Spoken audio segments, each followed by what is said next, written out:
listening to the National Media Archive. To learn more or volunteer, go to nationalmediaarchive.com. Imagine it's March 1999. The dot-com boom is in full swing. Y2K fears loom. And in the unassuming suburb of Aberdeen Township, New Jersey, something quietly brews that will send shockwaves around the world. Picture this: a small apartment, aglow with blinking LEDs, the air thick with the hum of computer fans. Here, a programmer named David Smith sits, surrounded by monitors, about to unleash a storm on the internet. You may be asking yourself, how does an ordinary town become ground zero for one of the biggest cyber incidents in history? Let me tell you a story where curiosity, code, and a dash of social engineering collide. We're not talking about international spies or shadowy hackers from a movie. This is a true tale, one that would soon impact Microsoft, Intel, and even the US Marine Corps. So, buckle up as we travel back to when the internet was young, trusting, and some would say dangerously naive. Who exactly was David Smith? To the outside world, he was an AT&T subcontractor, a tech enthusiast, maybe even a bit of a recluse, far from your typical criminal mastermind.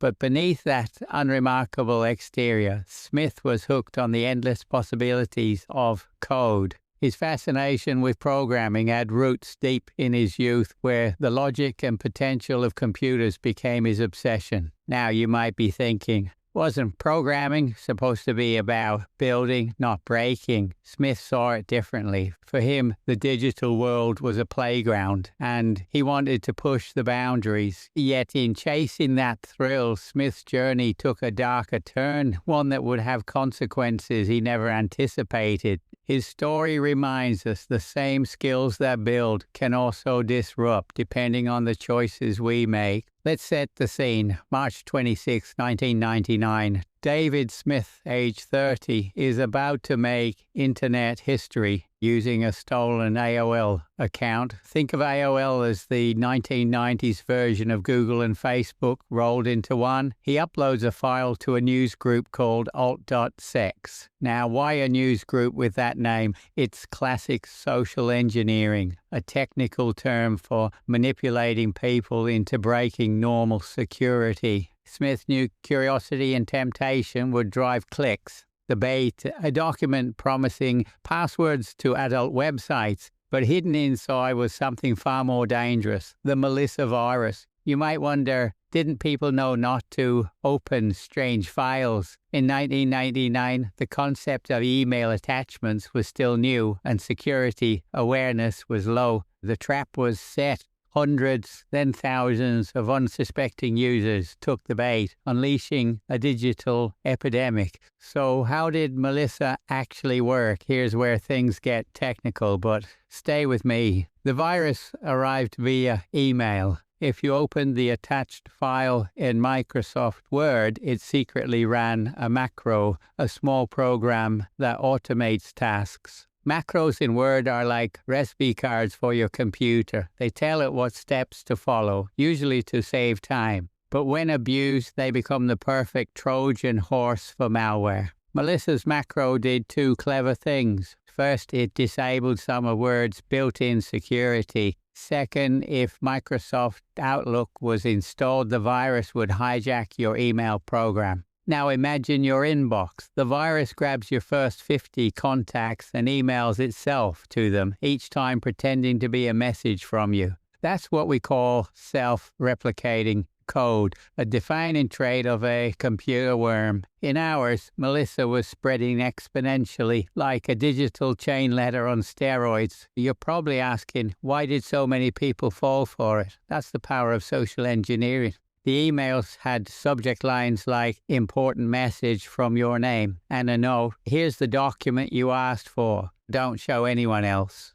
This isn't just a technical exploit, it is psychological manipulation. By exploiting trust and curiosity, Smith made his virus irresistible. It's a classic phishing tactic, using familiar names and urgent language to trick people into letting their guard down. Now you might be thinking, would I have fallen for it? Even seasoned professionals did. Back then, The idea that email could carry a virus was still new to many.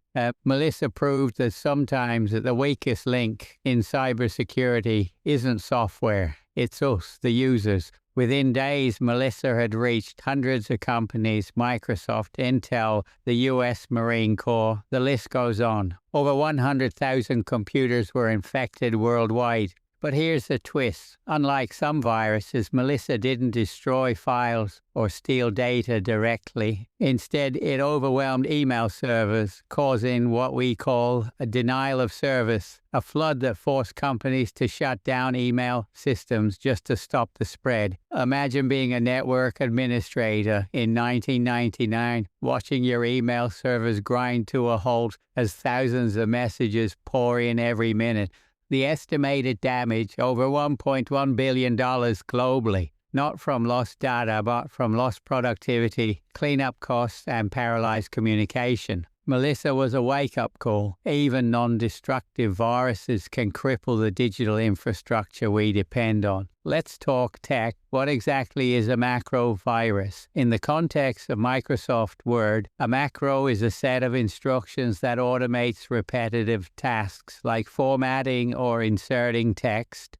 Think of it as a programmable robot inside your word processor. But here's the catch. Macros can also be coded to run malicious commands. Melissa's Visual Basic script copied itself into Word's template files, so every new document you created became infected too. That's what we call persistence. The virus ensured it would survive user actions. Because macro languages are interpreted, not compiled, they run as readable instructions, making them easy to modify, but sometimes slower to execute. Yet, even with these limitations, Melissa's code was sophisticated enough to evade early antivirus defenses, highlighting just how dangerous a simple macro could be. With chaos spreading, authorities raced to find Melissa's creator. The virus's code was so complex, some experts believed it had to be a group effort. Investigators from the FBI and New Jersey's Attorney General's office followed digital breadcrumbs, email headers, server logs, ISP records, painstakingly tracing the virus to its point of origin.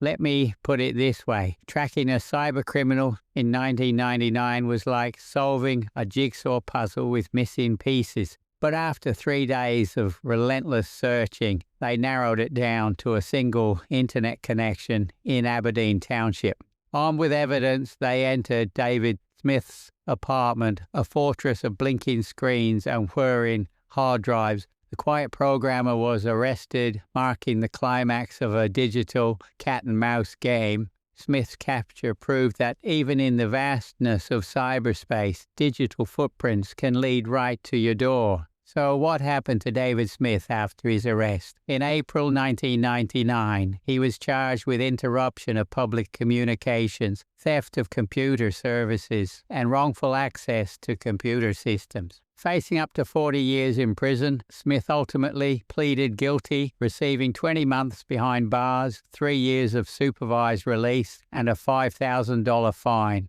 But there's more. He also had to complete 100 hours of community service. Why such a relatively light sentence? Smith cooperated with authorities, helping the FBI track down other virus creators like Jan de Wit, author of the Anna Kournikova worm. During his collaboration, Smith worked up to 40 hours a week with the FBI, so much so that the Bureau even covered his rent and insurance. It's a classic case of white hat redemption, using insider knowledge to fight the very crimes he once committed.